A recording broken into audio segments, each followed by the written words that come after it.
Hello. I haven't been making very many videos. Hold on 1 minute.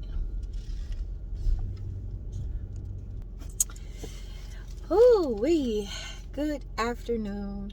Haven't really been making very much videos because I don't know. I've been in a really good headspace. So I feel like since I was in a positive mood, it really wasn't no need for me to make videos because I only wanted to use my YouTube as a way to get off my frustration and anything that I'm going through. It was like a venting, a way for me to vent, to get it off my chest, because I feel like if you're going through something in life, you shouldn't suffer in silence. A lot of us going through a lot of shit and we suffer in silence because we worried about what everybody else would think. We worried about, oh, I don't want them to know that I'm this, and I don't want them to know. We try to put on this little perfect persona, so we don't want people to see the bad stuff that we go through. But me, I don't care. When I went through so much shit, I didn't care. I didn't care if you knew that I was sad. I didn't care if you knew if I was depressed. I didn't care. I only didn't want to suffer no more in silence. I suffered in silence for so freaking long that I just didn't want to do it no more. So I used my YouTube as a way to vent and to get whatever I was going through off my chest. You know, I that was my way to get it to get off. But lately I just been in such a good mood till I haven't needed to vent. I haven't needed to get on here and say anything negative.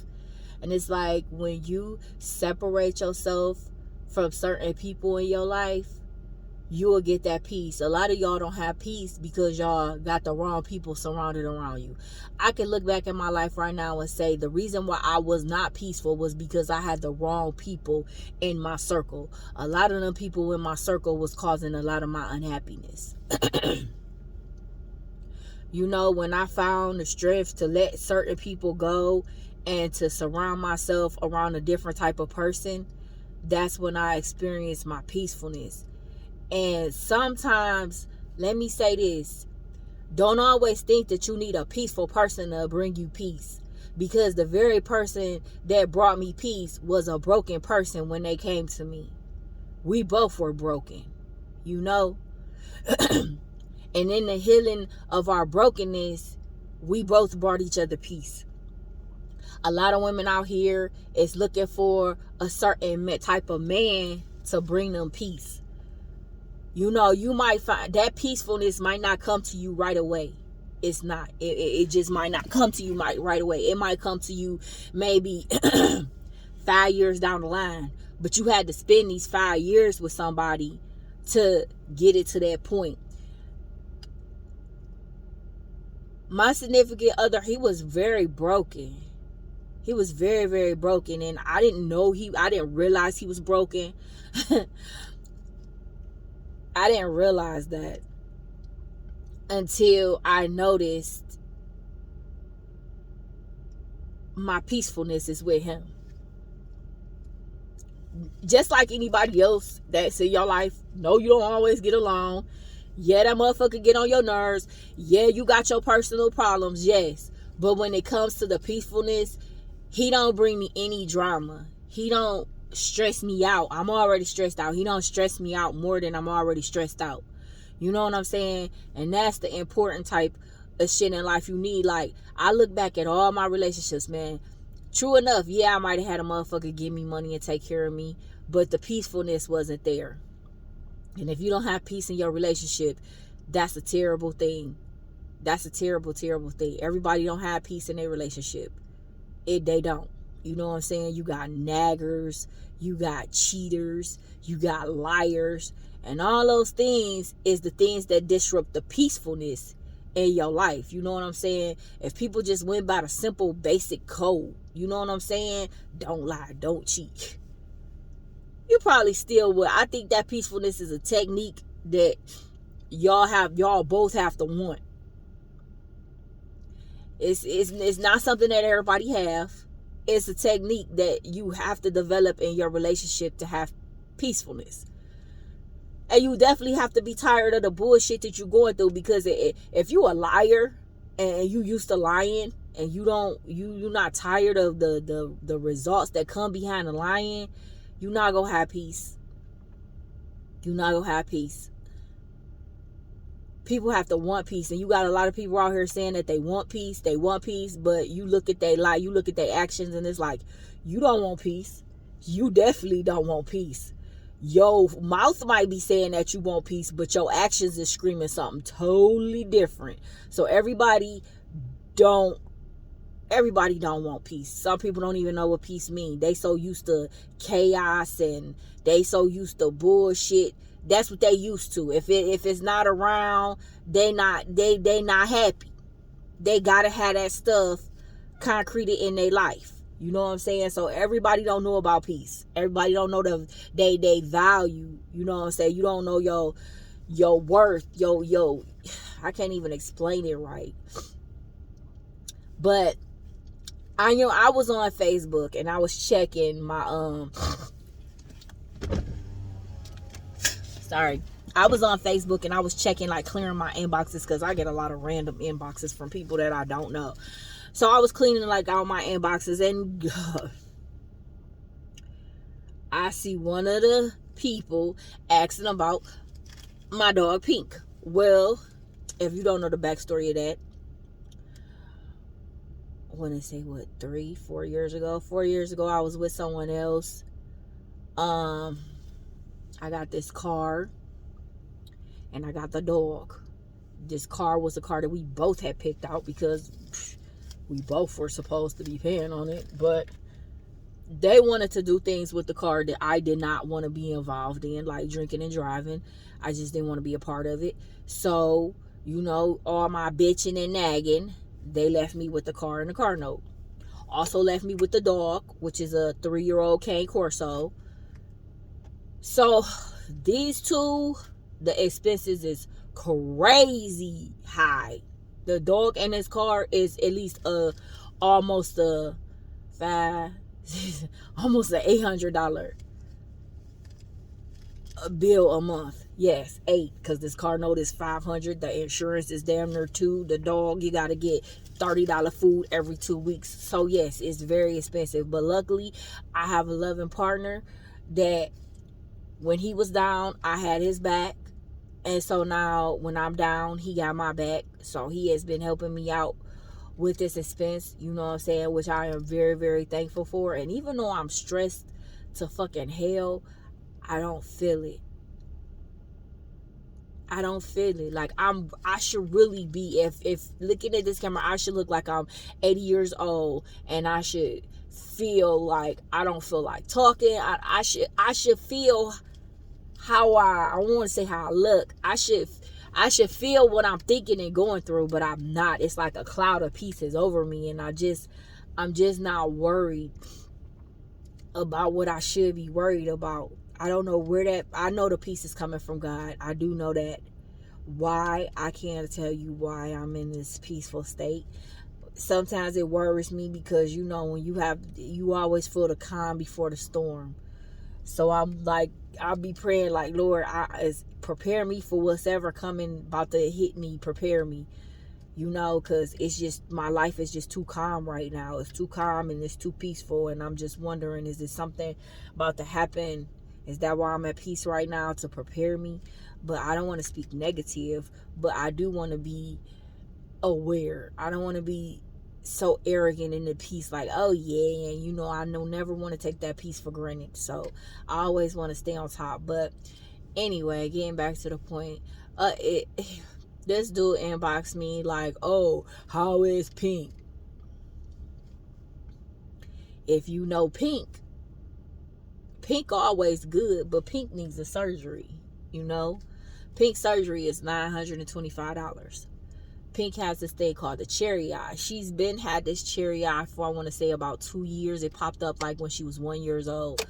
So I took my dog to the vet a while ago for the vet to look at her eye and figure out, how much is this gonna cost? What is the procedures?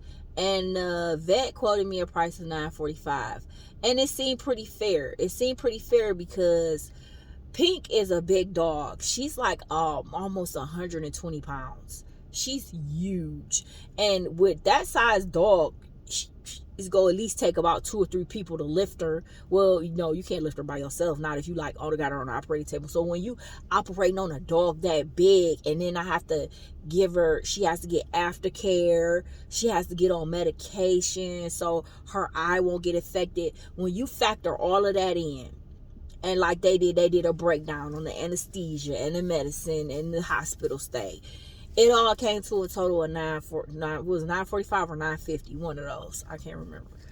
But when I said, he asked me how Pink was, I said Pink needs surgery. Everybody know Pink needs surgery. She got this big ass thing on her eye, and she's a beautiful dog, and when you look at her, that's all you see is that thing on her eye. So it's been weighing heavy for the last 2 years. I need to get her eye fixed.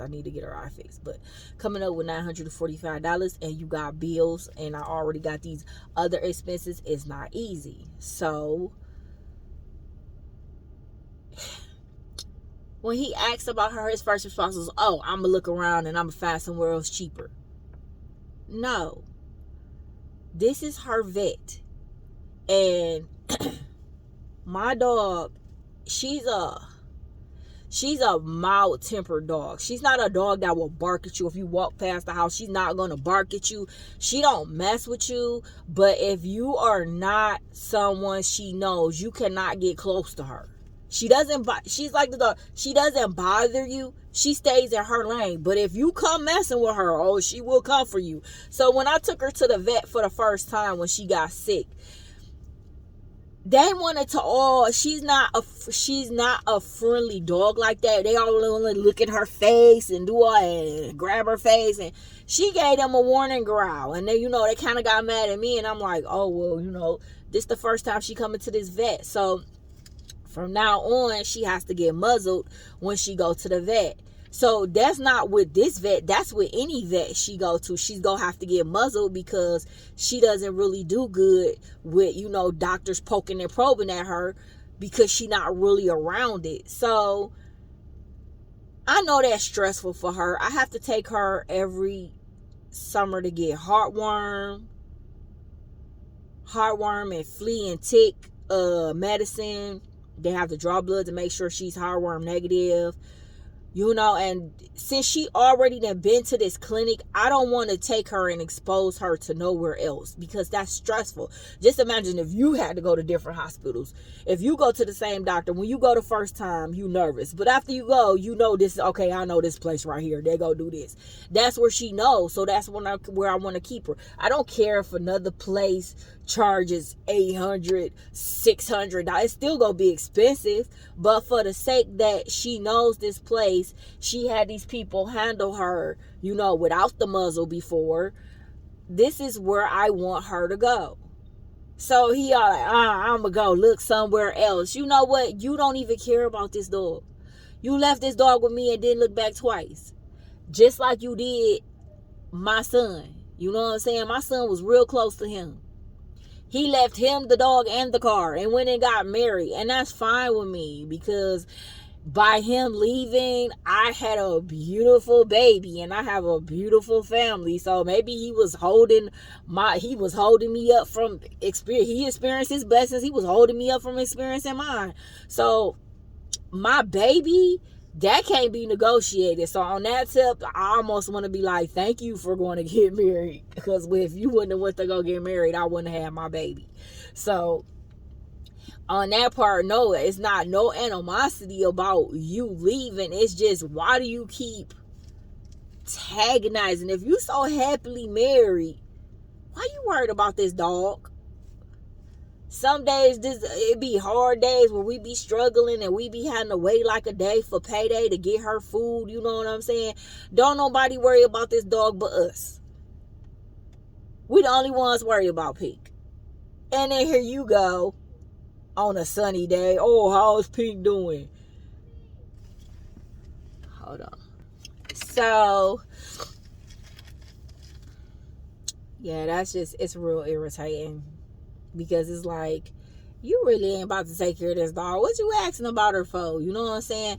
And that goes back to when I'm saying, that goes back to, and it made me think like, man, I remember when I was stuck in that toxic era of fighting over things, fighting over the dog, fighting over the car, fighting over,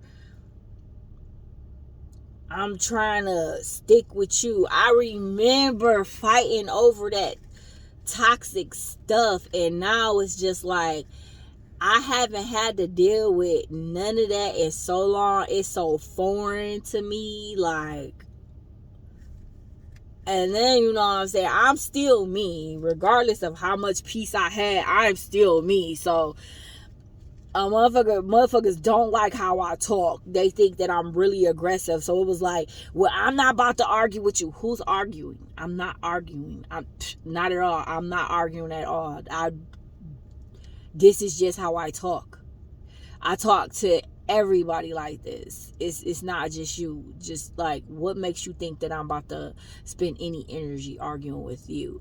But as usual, when we eat, what do, y'all? When we eat food, later on we have to what? Shit it out, right? So just like I had to take in that inbox, I had to get on YouTube and I call it shitting it out. You call it, I don't know what you call it, I call it shitting it out. So I took it in, I had to hop on YouTube to shit it back out. Because I don't want to be bothered with nobody in my former life. I don't. People in your former life, they in there for a reason. If they was snatched out your life, they was snatched out your life for a reason. You should accept it and embrace it. Some things, sometimes, and I'm going to have to go to church on y'all for a hot minute, even though I don't go to church. I do believe in some things. Sometimes God take people out your life for a reason. They was never meant to go to a certain time with you, in a certain position in your life with you. They was only meant to be with you for that 1 minute or however long it is that you went through what you went through with them. That was supposed to be a lesson for that season. That's it. Some of y'all take that lesson and y'all want to stretch it out for 9 or 10 years. That person was never meant to be with you for 9 or 10 years. That person was meant to be with you for 1 year. That person was meant to be with you for 3 years, for 4 years. That's it. That's all. If you see it's not working, why keep forcing it? Let the shit go. You went through your bullshit for what? 1 year, 2 years, 3 years, 4 years. Okay, that's it. A lot of people hold on to shit. I have always been a person. I can't never hold on to nothing. I can't. I can hold on to what I want to hold on to, but I can't hold on to no negative ass shit. I might stretch it out with you and make it, we can walk this walk as long as we can, but when we get to the end of that road, I'm out. I'm done. My cutoff game is so scantless. I don't know if God set it up to be that way, but I'm so glad he did, because I can't stay with a person that's just dragging some shit out with me that I don't need to be drugged out. Like, leave it alone. Walk away. Stop. Leave it alone. A lot of us don't know how to leave shit alone. You want to know why you got so many problems in your life? Because you don't know how to do 3 things. Leave it alone. If a lot of people could do those 3 things, their life would be so much more easier. Leave certain shit alone. Let it be. It didn't work out. It's fine. It's okay. You not gonna die. It didn't work. It didn't work out. That was the better part of it. That's the good part. It didn't work out. Just think, if you keep trying to make it work out, you're gonna be miserable. Leave it alone.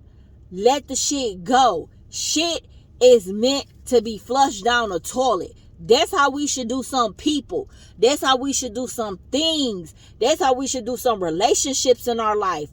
Let that shit go and flush that shit down the toilet and move the fuck on. A lot of us stuck in some fucked up situations. And we stuck in these fucked up situations because we just don't know how to move the fuck on. If you could let that shit go, your life probably be a whole lot better. You can't let nothing new come in your life when you holding on to the shit. Flush the shit down the toilet so that you can have new beginnings. Some of us ain't never go see no new beginnings because we don't know how to let the old shit go. We still dangling and holding on to some shit that got us fucked up, that got our life fucked up, got our minds fucked up, our mood, our conversation, everything just fucked up. I don't even understand how women sometimes can deal with. I be on Facebook and I be looking on social media and I look at some of these relationships and I be like, how? How in the fuck can you live like that with a nigga or with a chick that do this, with a nigga that do that? How the fuck? There is no way in the world I could deal with a man that's beating my ass. It ain't no way in the world I could deal with somebody who got a substance or chemical, whatever, issue with narcotics. I can't do it. I cannot do it. I'm not about to deal with a cheater. I'm not about to deal with a liar. All the shit I done been through in life, and then God pulled me to this peaceful spot and just had me sit here and marinate in this peacefulness for about a whole year or two. And there is no way I'm about to get up, go out here and get somebody that ain't gonna bring me nothing but chaos, toxic shit, and drama. I will be a fucking fool. I will actually deserve it. After I done sat and basked in this beautiful state of mind. I don't even know if I'm saying it right, but I have sat here and just basked in the peacefulness, the happiness of just the aura of whatever it is I'm around. It's beautiful. Why would I go back? Why do some of y'all and some people, God do it to other? He take them, he pull you out, he pull you out, he let you bask, and what do? You run back to whatever it is you run back to, instead of sitting thinking of a new plan, instead of saying, you know what, I'm always going left, I'm always going right. This time, no, I always go left. This time I'm gonna go right. If you been going left for the last 8 years, why not go right? Why not go right? Why keep going left? Some of us don't know how to. You been here. Don't go this way no more. Take a different. See, I'm not trying to brag, but that's one thing. I ain't never been scared to start over. It's a lot of people out here that don't like. Don't get me wrong, I don't like always new. It's a lot of people that just don't know how to start over. They just don't know how to let go and get something new. Everything is, they only want to stick with what they familiar with. But sometimes what you familiar with be the fucked up shit, because you don't know how to move to something better, new, and positive, because you don't like the feeling of. And I get it, because I'm telling you, if I broke up with my partner right now, there is no way in the world I will go out here dating again. It's not worth it to me. It's not worth it. People be like, oh man, it's not worth it. It is not worth it. Some of y'all don't know y'all worth. It's not worth it to me. It's not. It's not worth it. Sometimes I wish a lot of people could just bask in the peacefulness or whatever it is I feel. Just get a little bit of it. Just a little bit. And once you get that peace of mind, your clarity on things, your clarity on people, your clarity on relationships, your clarity on situations is a whole lot more clear than it was when you was with so and so, or when you was in this situation. You look back and you could see things, because one of the things I said today was, ooh, I'm so glad I don't have to deal with none of that toxic shit that I had to deal with like 5 years ago. And y'all know, because I've been on here for a minute. I got over 400 videos. I dealt with a lot of bullshit. I probably kept a lot of it to myself, which I should have got on here and said more, but I didn't. I dealt with a lot of bullshit, man.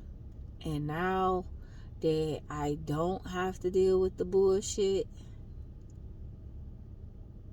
man, it feels so good. When I come outside, sunshine look a whole lot different from them days when I was stressed out. Rainy days are so beautiful from when I was depressed and suicidal, and everything just seems so much more happier. When, don't get me wrong though, do not get me wrong, I still have problems just like everybody else. My relationship is not perfect just like everybody else. So don't get it twisted and think like, oh, no, I'm far from perfect. My bills is about to be overdue. Look, my dog needs surgery. My baby needs, both of my kids need something. So don't get it twisted. It's just in the process of being stressed out, I feel good. And y'all have a good weekend.